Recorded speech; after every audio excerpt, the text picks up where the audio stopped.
मोहिनी वशीकरण मंत्र, मोहिनी शाबर वशीकरण मंत्र। मित्रों, मोहिनी वशीकरण मंत्र से किसी भी समूह पर प्रभाव आसानी से किया जा सकता है। मंत्र एक प्रकार का शाबर वशीकरण मंत्र है, जिसका उपयोग किसी व्यक्ति या लोगों के समूह पर समान प्रभाव पैदा करने के लिए किया जाता है। यह मंत्र सरल और प्रयोग में आसान है। अगर इसे सही तरीके से किया जाए तो निश्चित लाभ मिलता है। मित्रों, मोहिनी भगवान विष्णु का एक दिव्य स्त्री अवतार है, जिसका उपयोग भगवान विष्णु ने राक्षस भस्मासुर को नष्ट करने के लिए किया था। ऐसा माना जाता है कि मोहिनी इतनी सुंदर और आकर्षक थी कि देवता भी उस पर मोहित हो जाते थे। देवी मोहिन भगवान विष्णु की एकमात्र स्त्री अवतार हैं। उन्हें एक घातक स्त्री, एक आकर्षक देवी के रूप में चित्रित किया गया है, जो किसी को भी मोहित कर देती है। स्वयं त्रिलोकीनाथ भी इनसे बच नहीं पाए। विष्णु पुराण के अनुसार भगवान विष्णु ने मोहिनी का रूप धारण करके भस्मासुर को परास्त किया। बात उस समय की है जब भस्मासुर ने वरदान पाने हेतु भगवान शिव का कठोर तपस्या करने लगा। भस्मासुर की तपस्या से प्रसन्न होकर शिवजी वहां पर प्रकट होते हैं और बोलते हैं कि मैं तुम्हारे तपस्या से मैं प्रसन्न हूँ, क्या वर चाहते हो मांगो। तब भस्मासुर में शिवजी से बोला कि मैं जिसके भी सर पर हाथ रखूंगा वह जलकर भस्म हो जाए, मुझे ऐसा वरदान दीजिए।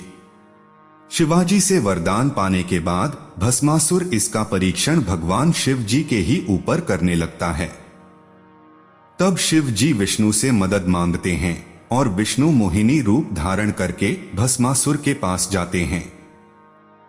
भस्मासुर देवी मोहिनी पर इतना मोहित हो जाता है कि वह उससे विवाह करने के लिए कहता है। देवी मोहिनी समझौता करती है कि आप मुझे नृत्य करके दिखाएं, जिस प्रकार से मैं करती हूं तब आपसे विवाह करूंगी। नृत्य शुरू होता है और अंततः वह अपना हाथ अपने सिर पर ही रखता है और खुद को भस्म कर लेता है। गणेश पुराण में बुद्धिमान असुर राजा विरोचन को भगवान सूर्य द्वारा एक असाधारण मुकुट से सम्मानित किया गया था। यह मुकुट असुर राज विरोचन को सभी मुश्किलों से बचाता है। इसके अहंकार में वह बहुत ही अत्याचारी हो गया था। तब मोहिनी के रूप में विष्णु जी फिर विरोचन को मोहित कर लेते हैं और उसका मुकुट छीन लेते हैं। शिव पुराण में कहा गया है कि देवी मोहिनी की मात्र दृष्टि से शिव का वीर्य प्रस्फुटित हो जाता है। इस बीज को एकत्र किया गया और अंजना के कान में डाला गया और इसी बीज से शिव के 11वां रुद्र अवतार हनुमान जी का जन्म होता है। अगर देखा जाए तो भगवान विष्णु का अवतार देवी मोहिनी की साधना किसी भी पुरुष को मोहित करने और उसे अपने इशारों पर नाचने के लिए सहज और तीव्र शक्तिशाली साधना है। आज हम आपको देवी मोहिनी का वशीकरण मंत्र, साधना विधि तथा साधना में लगने वाली सभी सामग्रियों को बताने वाले हैं। तो आप सभी इस वीडियो में अंत तक बन रहे और समझे इस वशीकरण प्रयोग को। पहले हम जानते हैं मोहिनी वशीकरण मंत्र का जाप कैसे करें। मित्रों, इसके लिए रविवार की रात को एक कांसे की थाली में भोजपत्र रखें। यह एक प्रकार का कागज होता है जो आपको किसी भी पूजा सामग्री दुकान में मिल जाएगी। कंसे की थाली में भोजपत्र रखने के बाद उस पर सिंदूर से गुप्त मंत्र लिखें। उस थाली के सामने 11 घी के दीपक जलाएं और मूंगे की माला से प्रतिदिन 11 दिनों तक इस मंत्र की 11 माला का जाप करें। ऐसा करने से यह मोहिनी वशीकरण मंत्र सिद्ध या इसकी सिद्धि प्राप्त हो जाता है। इसके बाद जिस व्यक्ति को वश में करना हो, चाहे किसी सभा को वश में करना हो, तो साधक इस मोहिनी मंत्र को 3 बार पढ़कर वहीं पर फूंक मारे। ऐसा करने से वह विशेष व्यक्ति या सभा उस साधक के वश में होकर ही काम करता है। सिद्धि के बाद साधक केवल 3 बार मोहिनी वशीकरण मंत्र का जाप करके और वातावरण में फूंक मारकर किसी भी व्यक्ति या व्यक्तियों के समूह को आकर्षित कर सकता है। इच्छित व्यक्ति अथवा व्यक्तियों का समूह साधक की ओर आकर्षित होगा, उसका हर एक बात मानेगा। मोहिनी वशीकरण मंत्र। ओम नमो अवस्थनी महाराज। तेल का दीपक, घी की जोत, फूलों की माला गले विराजे, आपकी गति कोई न जाने, हाथ पहानु मुख धोऊं, सुमिरो आपका नाम, निरंतर हमारी लाज। मोहिनी दोहिनी सोहिनी तीन बहिन आवे, आस मोहू पास मोहू, सब संसार में तिलक लगाकर निकलूं, जो देख वो भाई, अंजनी के पूत की दुहाई, गुरु गोरखनाथ की दुहाई, मेरी भक्ति गुरु की शक्ति, फुरो मंत्र ईश्वरो वाचा। मोहिनी वशीकरण साधना के लिए आवश्यक सामग्री। मांत्रिक इस प्रक्रिया में ऊर्जावान सम्मोहन माला का उपयोग किया जा सकता है। अधिक आशाजनक परिणामों के लिए वशीकरण यंत्र को पूजा स्थल पर रखें। इस साधना में कांसे की थाली, 11 दीपक, भोजपत्र, सिंदूर आदि लगेंगे। इसमें मंत्र संख्या 11,000 है, लेकिन 11 दिन तक 11 माला जप करने पर जप संख्या 13,067 होगा। इससे कोई फर्क नहीं पड़ता है। मंत्र संख्या कम नहीं होना चाहिए, ज्यादा ही ठीक है। इसीलिए 11 दिनों तक 11 माला का प्रतिदिन जाप करें। साधना करते समय दिशा पश्चिम होगा, यानी आप पश्चिम की ओर मुख करके बैठे और साधना समय रात्रि का होना चाहिए। पूर्ण अष्ट यक्षिणी साधना विधान। मित्रों, यक्षिणी को शिव जी की दासिया भी कहा जाता है, इसलिए इस वीडियो को पूरा देखें तो आपको साधना के कुछ गोपनीय पहलुओं का ज्ञान प्राप्त होगा। यक्ष का शाब्दिक अर्थ होता है जादू की शक्ति। आदिकाल में प्रमुख रूप से ये रहस्यमयी जातियां थीं, जैसे देव, दैत्य, दानव, राक्षस, यक्ष, गंधर्व, अप्सराएं, पिशाच, किन्नर, वानर, रीछ, भल्ल, किरात, नाग आदि। ये सभी मानवों से कुछ अलग थे। इन सभी के पास रहस्यमयी ताकत होती थी और ये सभी मानवों की किसी न किसी रूप में मदद करते थे। देवताओं के बाद दैवीय शक्तियों के मामले में यक्ष का ही नंबर आता है। कहते हैं कि यक्षिणियां सकारात्मक शक्तियां हैं तो पिशाचिनियां नकारात्मक। बहुत से लोग यक्षिणियों को भी किसी भूत प्रेतनी की तरह मानते हैं, लेकिन यह सच नहीं है।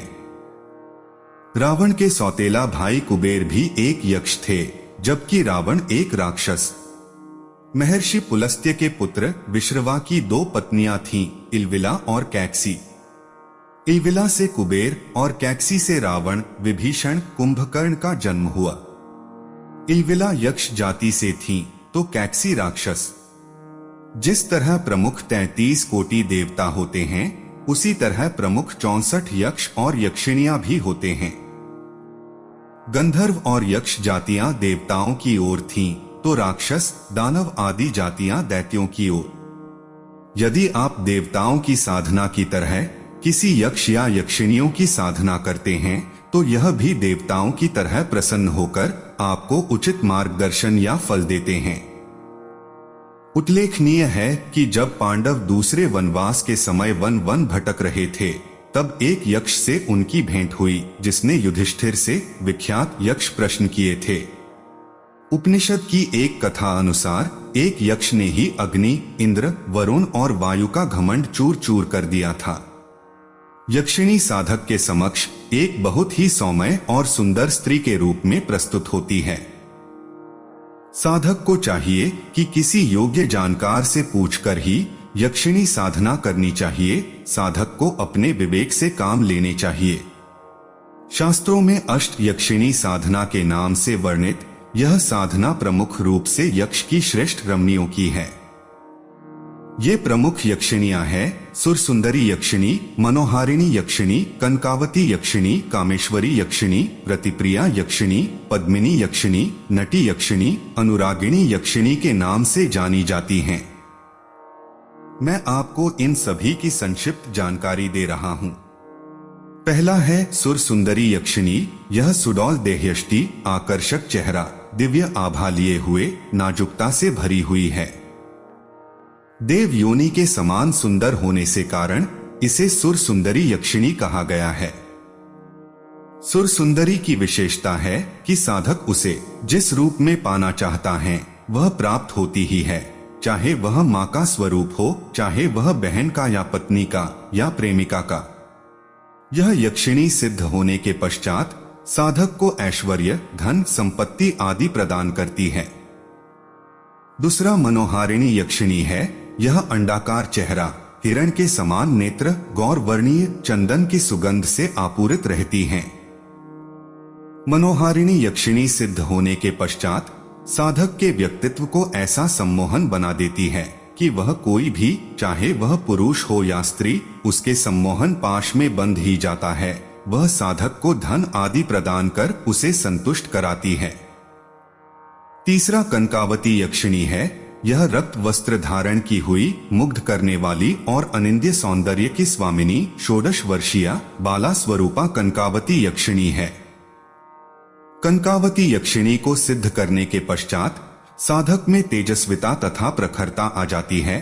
फिर वह विरोधी को भी मोहित करने की क्षमता प्राप्त कर लेता है। यह साधक की प्रत्येक मनोकामना को पूर्ण करने में सहायक होती है। चौथा कामेश्वरी यक्षिणी है। यह सदैव चंचल रहने वाली, उद्दाम यौवन युक्त, जिससे मादकता छलकती हुई बिंबित होती है। कामेश्वरी यक्षिणी साधक का हर क्षण मनोरंजन करती है। यह साधक को पौरुष प्रदान करती है। पत्नी सुख की कामना करने पर पूर्ण पत्नीवत रूप में साधक की कामना पूर्ण करती है। साधक को जब भी द्रव्य की आवश्यकता होती है वह तत्क्षण उपलब्ध कराने में सहायक होती है। पांचवा रति प्रिया यक्षिणी है। यह यक्षिणी स्वर्ण के समान देह से युक्त, सभी मंगल आभूषणों से सुसज्जित, प्रफुल्लता प्रदान करने वाली है।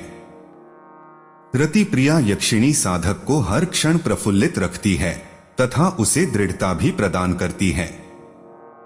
साधक और साधिका यदि संयमित होकर इस साधना को संपन्न कर लें तो निश्चय ही उन्हें कामदेव और रति के समान सौंदर्य की उपलब्धि होती है। छठा पद्मिनी यक्षिणी है।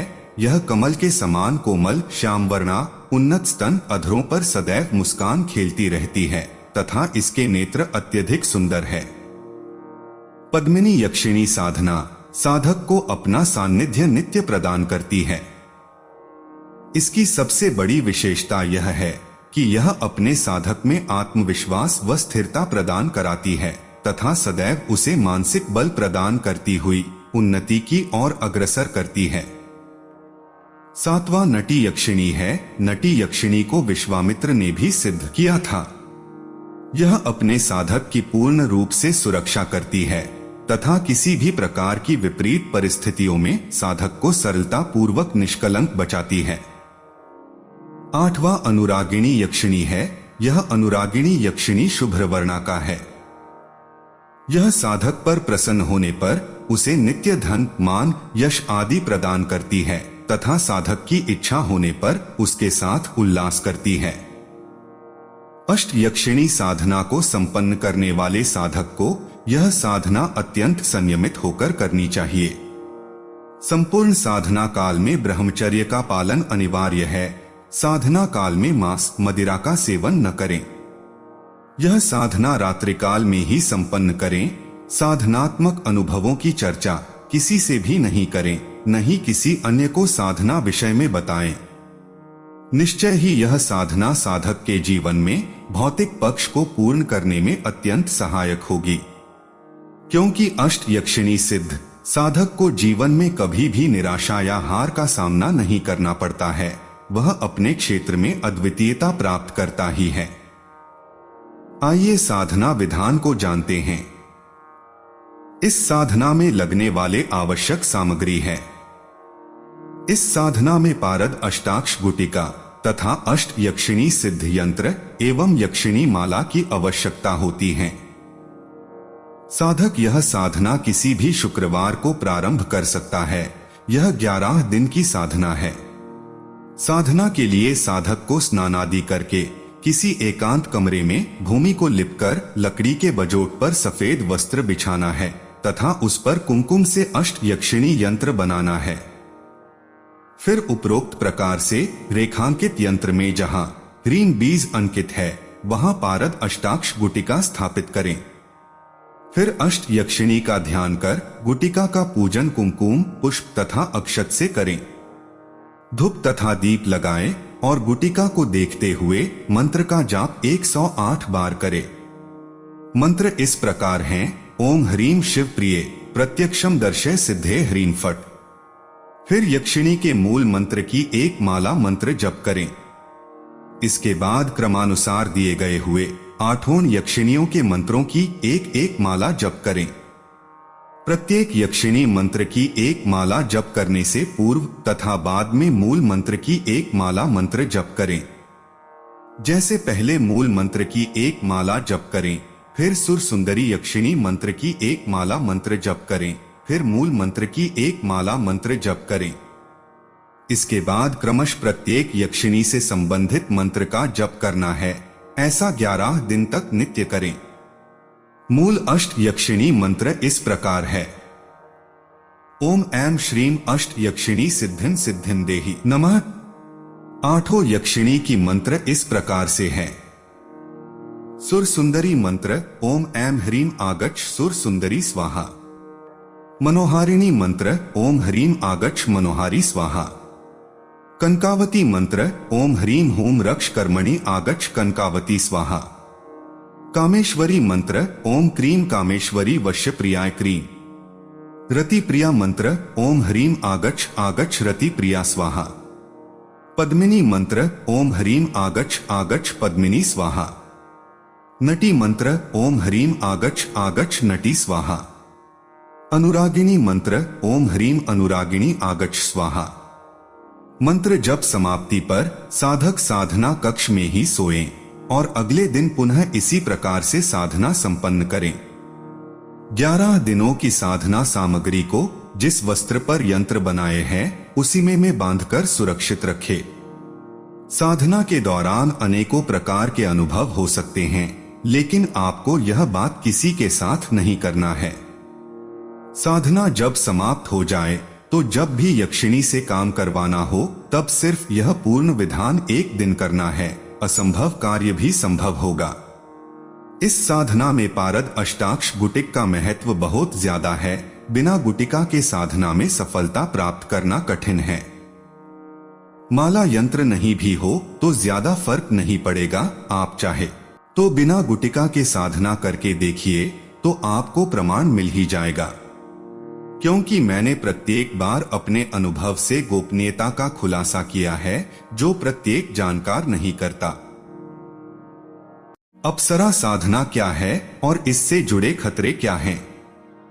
मित्रों, ऋषि कश्यप की 17 पत्नियां थीं, जिनमें से एक मुनि नामक अप्सरागण का जन्म हुआ। इन अप्सराओं को नृत्य कला में प्रशिक्षित किया गया था, जिनका काम देवताओं का मनोरंजन करना था। उर्वशी, मेनका, रंभा और तिलोत्तमा कुछ प्रमुख अप्सराएं हैं। दिव्य प्रकृति होने के कारण उनके पास अनेक शक्तियां थीं। अप्सराएं हम इंसानों की तरह ही एक जाति हैं, लेकिन वे सूक्ष्म प्राणी हैं। महाभारत युद्ध के बाद उनकी जाति से हमारे कई संबंध टूट गए। अधिकांश प्राचीन पुस्तकें गंधर्वों, नागों, किन्नरों, अप्सराओं, योगिनियों और अन्य दिव्य प्राणियों के बारे में बताती हैं, जिनकी कई वंशावली आज भी मौजूद हैं। हमारी सनातन यौगिक संस्कृति में अप्सरा पूजा को अप्सरा साधना कहा जाता है। सबसे पहले मैं सावधान कर दूं कि यह साधना किसी पूर्ण गुरु के निर्देश के तहत ही की जानी चाहिए, क्योंकि यह साधना काफी पद्धतिपूर्ण है। इसमें विशेष बीज मंत्र, यंत्र, मुद्रा और विशेष कर्म कांड का प्रयोग करना होता है। इसीलिए सबसे पहले किसी गुरु, सिद्ध गुरु के पास जाना चाहिए। अप्सरा मनुष्य, देव, गंधर्व, राक्षस, किन्नर, यक्ष, यक्षिणियां, नाग की तरह एक प्रकार की योनि है। चूंकि हमारे पुराणों में अप्सराओं के बारे में ज्यादा चर्चा नहीं की गई है, इसीलिए आम लोग अप्सराओं को सिर्फ इंद्रलोक की नर्तकी मानते हैं। हमारे हिमालय के योगियों और ऋषि मुनियों ने इस पर ध्यान दिया और अपनी तपस्या से इन्हें गहराई तक जाकर समझा। दरअसल अप्सराएं शक्ति का रूप हैं, इसीलिए उन सभी को देवी के रूप में लिया जाता है और हमारे ऋषि मुनियों द्वारा उनकी पूजा की जाती है। जब योगमाया इस संपूर्ण ब्रह्मांड को मोहित कर रही थी, उसी समय उसने देवताओं को मोहित करने के लिए अप्सराओं की रचना की। अप्सराओं को सभी प्रकार के भौतिक सुखों की देवी कहा जाता है, क्योंकि वे आपको किसी भी प्रकार के भौतिक सुख देने में सक्षम हैं। अप्सरा का अर्थ है परी या अप्सराएं। दूसरी दुनिया में बहुत सारी परियां हैं, और यदि आप उनमें से किसी एक को अपने जीवन को बेहतर बनाने के लिए साधना करवाने के लिए सिद्धि प्राप्त करते हैं, तो आप जितना सोच सकते हैं उससे कहीं अधिक हासिल कर सकते हैं। भौतिक लक्ष्यों से लेकर आध्यात्मिक प्रगति तक एक अप्सरा निश्चित रूप से आपकी यात्रा में मदद कर सकती है। बात बस इतनी है कि आपको पता होना चाहिए कि सिद्धि कैसे करनी है, किन बातों का ध्यान रखना है और अप्सरा साधना को कैसे हल्के में नहीं लेना है। 4 अप्सराएं उर्वशी, मेनका, रंभा और तिलोत्तमा सबसे प्रमुख थीं। यदि आपको लगता है कि किसी अप्सरा को लुभाना आसान है, तो आपको पता नहीं है कि ऐसा करने के लिए आपको कितने प्रयास करने होंगे। वह कोई शिकार नहीं है जो आपके जाल में फंस जाएगी।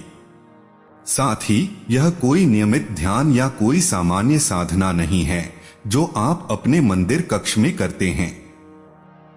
हालांकि पूर्ण दृढ़ संकल्प, समर्पण, शुद्ध इरादों और अपने जीवन की बेहतरी के लिए आप निश्चित रूप से अप्सरा साधना कर सकते हैं और अपने लिए काम करने के लिए एक अप्सरा का आह्वान कर सकते हैं। इस साधना को पुरुष या महिला दोनों कोई भी कर सकता है जो चरम आनंद चाहता है, समाज में ध्यान आकर्षित करना चाहता है या किसी कला में कुशल होना चाहता है। जब कोई महिला इस साधना में निपुण हो जाती है तो वह बहुत आकर्षक, भव्य और सभी प्रकार की कलाओं से परिपूर्ण हो जाती है। बुढ़ापे के बाद भी उसकी सुंदरता उसके साथ हो जाती है। और जब कोई पुरुष इस साधना में निपुण हो जाता है तो वह संसार के मोह से मुक्त हो जाता है। आम स्त्री के चक्कर में उसे कोई पद नहीं मिल पाता, क्योंकि कहा जाता है कि अप्सराओं की सुंदरता वहीं से शुरू होती है जहां महिलाओं की सुंदरता खत्म होती है। मित्रों, इस साधना को करने में जो खतरे हैं, आइए उसे जानते हैं। यदि कोई शिष्य केवल शारीरिक संबंध के लिए अप्सराओं की पूजा करता है तो यह उसके लिए बहुत खतरनाक हो सकता है, क्योंकि आम शिष्य से पहले अप्सराएं कभी भी अपने भौतिक शरीर के साथ पृथ्वी पर नहीं आती हैं। लेकिन प्रवर्तन के बाद उसे अपनी इच्छा पूरी करनी होती है। वह प्रवेश कर सकती है अपने समाज की एक खूबसूरत महिला पर, और आपके सामने आना, जो कि एक बहुत बड़ा अपराध है और इसके लिए आपको सजा भी हो सकती है और जो होनी भी चाहिए। वे अपने भौतिक शरीर के साथ पृथ्वी पर तभी आते हैं जब उन्हें किसी ऋषि की तपस्या भंग करनी होती है या जब उन्हें किसी अपराध के लिए श्राप देना होता है। वे भी तब धरती पर आते हैं जब वह किसी ऋषिमुनि की तरह उनसे विवाह करना चाहते हैं, अन्यथा वे सभी इंद्रलोक में ही रहते हैं। आइए जानते हैं कि एक ऋषि और योगी अप्सरा या पूर्ण अप्सरा साधना की पूजा क्यों करते हैं। मित्रों, वे केवल इस साधना में निपुण होते हैं क्योंकि वे किसी भी भ्रम या माया में नहीं पड़ना चाहते हैं। क्योंकि जब वे अपनी साधना पूरी करते हैं तो वे एक महिला को पूरी तरह से समझने में सक्षम हो जाते हैं। वे अपनी अन्य सभी साधनाएं आसानी से पूरी कर सकते हैं। याद रखने योग्य बातें। मित्रों, अप्सरा साधना अभिव्यक्ति के उद्देश्य से की जा सकती है। इस साधना की मदद से आप अपने दिल की इच्छा प्रकट कर सकते हैं। हालांकि आपको संपूर्ण साधना के प्रति निष्ठावान, समर्पित और दृढ़ रहने की आवश्यकता है। यदि आप अप्सरा को हल्के में लेते हैं तो अप्सरा साधना का प्रभाव नकारात्मक हो सकता है। भले ही वह आपके लिए काम करती है, लेकिन वह आपकी नौकर नहीं बन जाती। याद रखें कि वह कहाँ की है, वह जादू की दुनिया से है और इस प्रकार आपकी पहुंच से बहुत दूर है। यदि वह आपके लिए कार्य करती है तो इसका कारण यह है कि वह आपके समर्पण से प्रभावित है। कभी कभी बुरी आत्माएं अप्सराओं का रूप धारण करके आपके सामने आकर आपको साधना पूरी होने का एहसास कराती हैं। किसी को यह सोचकर साधना अधूरी नहीं छोड़नी चाहिए कि काम पहले ही पूरा हो चुका है। साधना पूरी होने तक प्रतीक्षा करें और फिर अपने अधीन अप्सरा पर भरोसा करें। अप्सरा साधना को हल्के में न लें, यह काफी बड़ा है और इसलिए हर किसी को इसकी जानकारी नहीं है। अप्सरा साधना बुरे इरादे से नहीं करनी चाहिए। एक कामातुर व्यक्ति इस साधना को पूरा नहीं कर सकता, इसलिए सबसे पहले आपको योग से अपने कामातुर व्यवहार पर नियंत्रण करना होगा। उम्मीद है कि लोग समझेंगे कि अप्सरा सिर्फ शारीरिक संबंध बनाने के लिए नहीं होती, जैसा कि तुच्छ लोग सोचते हैं। उन्हें देवी के रूप में पूजा जाता है। हम उनकी शक्ति को बहुत कम आंकते हैं और कुछ मूर्ख लोग सोचते हैं कि वे आनंद के साधन हैं। अप्सरा साधना में उन्हें मां, बहन या प्रेमिका के रूप में जोड़ा जा सकता है। अप्सरा की शारीरिक बनावट। मित्रों, अप्सरा कम से कम 9 फीट लंबी होती हैं। उनमें एक नेता या योगी की तरह उच्च ऊर्जा होती है। उनके शरीर से अद्भुत ऊर्जा निकलती है। वे अपने शरीर के ऊपरी हिस्से पर कपड़े नहीं पहनते हैं, बस खुले रहते हैं। उनकी त्वचा चाक सफेद होती है और कान लंबे होते हैं। आंखें गहरे नीले रंग की हैं। जब वे हमारे साधना स्थल पर आकर बैठते हैं तो हम उनके सामने शिशु जैसे लगते हैं। अप्सरा साधना के नुकसान। मित्रों, वास्तव में अप्सरा साधना करना आसान है अगर आपने सही से अपने आप को तैयार किया है तब। इस साधना को करने से पहले गणेश जी को सिद्ध करें, क्योंकि उन्हें प्रथम पूजनीय का वरदान प्राप्त है। दूसरा, शिव को प्रसन्न करे, क्योंकि सारे मंत्र उनके अधीन हैं। तीसरा, मां दुर्गा को खुश करे, क्योंकि वही माया है जो आपको शक्ति प्रदान करेंगी। चौथा, विष्णु जी को प्रसन्न करे, क्योंकि वो पालनहार है और उन्हें ही मंत्र समर्पित किया जाता है। इस साधना में क्रोध भैरव को भी सिद्ध करे, साथ ही पूरे नियम को अपनाए जो इस साधना में होते हैं, तब जाके अप्सरा शीघ्र सिद्ध होगी।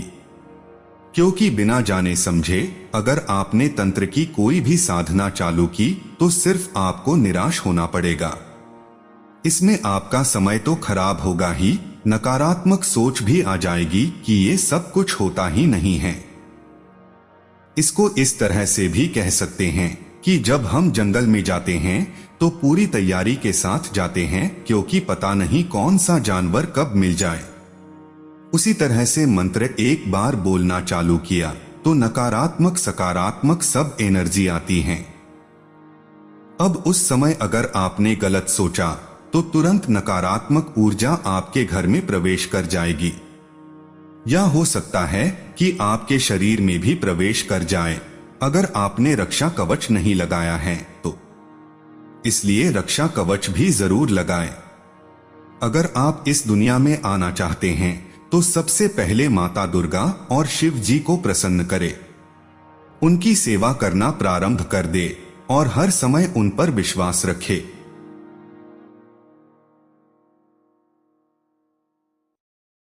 डाकिनी प्रत्यक्षीकरण साबर मंत्र। मित्रों, एक उग्र अलौकिक शक्ति डाकिनी, साकिनी, जल डंकिनी, थल डंकिनी के बारे में हम प्राय कभी ना कभी कहीं ना कहीं सुनते रहते हैं, पर हमें इन शक्तियों के बारे में कुछ भी पता नहीं है। आखिर ये क्या है, इनकी शक्ति क्या है? तंत्र जगत में डाकिनी का नाम अति प्रचलित है। प्राय मनुष्य डाकिनी नाम से परिचित हैं। डाकिनी कहते ही मानस पटल में एक उग्र स्वरूप की आकृति मस्तिष्क में उत्पन्न होने लगती है और वास्तव में भी यह ऊर्जा का एक अति उग्र स्वरूप है। डाकिनी की कई परिभाषाएं हैं। एक ऐसी शक्ति जो डाक ले जाए। प्राचीन काल से वर्तमान तक पूर्व के देहातों में डाक ले जाने का अर्थ है चेतना का किसी भाव की आंधी में पड़कर चकराने लगना और सोचने समझने की क्षमता का लुप्त हो जाना। यह शक्ति मूलाधार के शिवलिंग का भी मूलाधार है। तंत्र में काली को भी डाकिनी कहा जाता है। यद्यपि डाकिनी काली की शक्ति के अंतर्गत आने वाली एक अति उग्र शक्ति है। यह काली की उग्रता का प्रतिनिधित्व करती हैं और इनका स्थान मूलाधार के ठीक बीच में माना जाता है। यह प्रकृति की सर्वाधिक उग्र शक्ति है। यह समस्त विध्वंस और विनाश की मूल है। इन्हीं के कारण काली को अति उग्र देवी कहा जाता है, जबकि काली संपूर्ण सृष्टि की उत्पत्ति की भी मूल देवी हैं। तंत्र में डाकिनी की साधना स्वतंत्र रूप से होती है और यदि डाकिनी सिद्ध हो जाए तो काली की सिद्धि करना आसान हो जाता है। काली की सिद्धि अर्थात मूलाधार की सिद्धि काली या डाकिनी सिद्धि से अन्य चक्र अथवा अन्य देवी देवता आसानी से सिद्ध किया जा सकता है। फिर उसके लिए कठिन साधना करने की जरूरत नहीं होती। कम प्रयासों में ही सिद्धि प्राप्त हो जाती है। इस प्रकार सर्वाधिक कठिन डाकिनी नामक काली की शक्ति की सिद्धि ही है। डाकिनी नामक देवी की साधना अघोरपंथी तांत्रिकों की प्रसिद्ध साधना है। हमारे अंदर क्रूरता, क्रोध, अतिशय हिंसात्मक भाव, नख और बाल आदि की उत्पत्ति डाकिनी की शक्ति के तरंगों से होती है। डाकिनी की सिद्धि या शक्ति से भूत, भविष्य, वर्तमान जानने की क्षमता आ जाती है।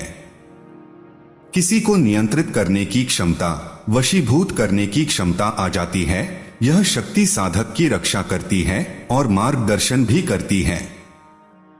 यह डाकिनी साधक के सामने लगभग काली के ही रूप में अवतरित होती है। इसका स्वरूप अति उग्र हो जाता है। इस रूप में माधुर्य, कोमलता का अभाव होता है। सिद्धि के समय यह पहले साधक की ये बहुत परीक्षा लेती है।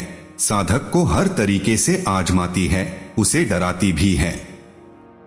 फिर तरह तरह के मोहक रूपों में साधक को भोग के लिए प्रेरित करती है। यद्यपि मूल रूप से यह उग्र और क्रूर शक्ति है, इसलिए बिना रक्षा कवच धारण किए साधना ना करे।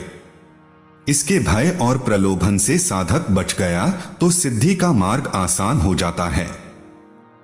मस्तिष्क को शून्य करके या पूर्ण विवेक को त्याग कर निर्मल भाव में डूबकर ही साधना पूर्ण किया जा सकता है। डाकिनी और काली में व्यावहारिक अंतर है, जबकि यह शक्ति काली के अंतर्गत ही आती है। इस शक्ति को जगाना अति आवश्यक है, जबकि काली एक जागृत देवी शक्ति है। डाकिनी की साधना में काम भाव की पूर्णतया वर्ज होता है। तंत्र में एक और डाकिनी की साधना होती है जो अधिकतर वाम मार्ग में साधित होती है। यह डाकिनी प्रकृति की ऋणात्मक ऊर्जा से उत्पन्न एक स्थायी गुण है और निश्चित आकृति में दिखाई देती है। इसका स्वरूप सुंदर और मोहक होता है। यह पृथ्वी पर स्वतंत्र शक्ति के रूप में पाई जाती है। इसकी साधना अघोरियों और कापालिकों में अति प्रचलित है। यह बहुत शक्तिशाली शक्ति है और सिद्ध हो जाने पर साधक का मार्ग आसान हो जाता है। यद्यपि साधना में थोड़ी सी चूक होने अथवा साधक के साधना समय में थोड़ा सा भी कमजोर पड़ने पर वह शक्ति साधक को खत्म कर देती है। यह भूत, प्रेत, पिशाच, ब्रह्मा, जिन्न आदि उन्नत शक्ति होती है। यह कभी कभी खुद किसी पर कृपा कर सकती है और कभी किसी पर स्वयं आसक्त भी हो जाती है। इसके आसक्त होने पर सब काम रुक जाता है और उसका विनाश होने लगता है। इसका स्वरूप एक सुंदर, गौरवर्णीय, तीखे नाकंशे वाली युवती की जैसी होती है जो काले कपड़े में ही अधिकतर दिखती है। काशी के तंत्र जगत में इसकी साधना, विचरण और प्रभाव का विवरण ग्रंथों में मिलता है। इस शक्ति को केवल वशीभूत किया जा सकता है, इसको नष्ट नहीं किया जा सकता। यह सदैव व्याप्त रहने वाली शक्ति है जो व्यक्ति विशेष के लिए लाभप्रद भी हो सकती है और हानिकारक भी। इसे नकारात्मक नहीं कहा जा सकता, अपितु यह ऋणात्मक शक्ति ही होती है। सामान्यतया यह नदी सरोवर के किनारों, घाटों, शमशानों, तंत्र पीठों, एकांत साधना स्थलों आदि पर विचरण कर हैं। आज मैं आप लोगों के बीच डाकिनी प्रत्यक्षीकरण साधना करने की विधि विधान और साबर मंत्र का व्याख्या करने वाला हूँ। मित्रों, कहा जाता है कि इस साधना के लिए बहुत ही कठिन नियम और विधि विधान का नियमानुसार पालन करना होता है। साधक की एक गलती इसमें साधक की जान भी ले सकती है। यह काफी उग्र और तीव्र वेग से कार्य करने वाली शक्ति है, जिसे साधना हर किसी के बस की बात नहीं है। इसलिए इस साधना को करने से पूर्व अपने गुरु से परामर्श लेना अति आवश्यक है, अन्यथा इसमें होने वाली हानि की आप स्वयं जिम्मेदार होंगे।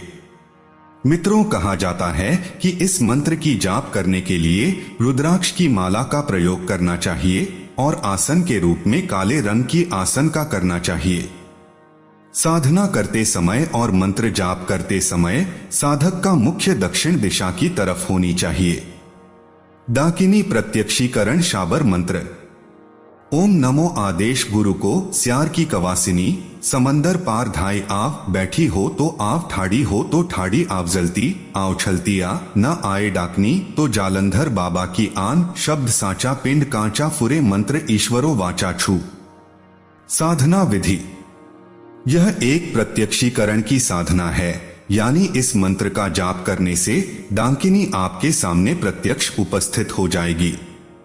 इस साधना के लिए किसी एकांत स्थान जहां चौराहे हो वह स्थान सबसे उत्तम बताया गया है।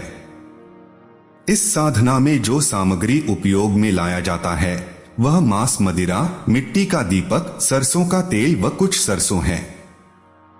इन सभी सामग्री को लेकर रात्रि के समय इस एकांत स्थान पर जाना होता है जहां चौराहे हो।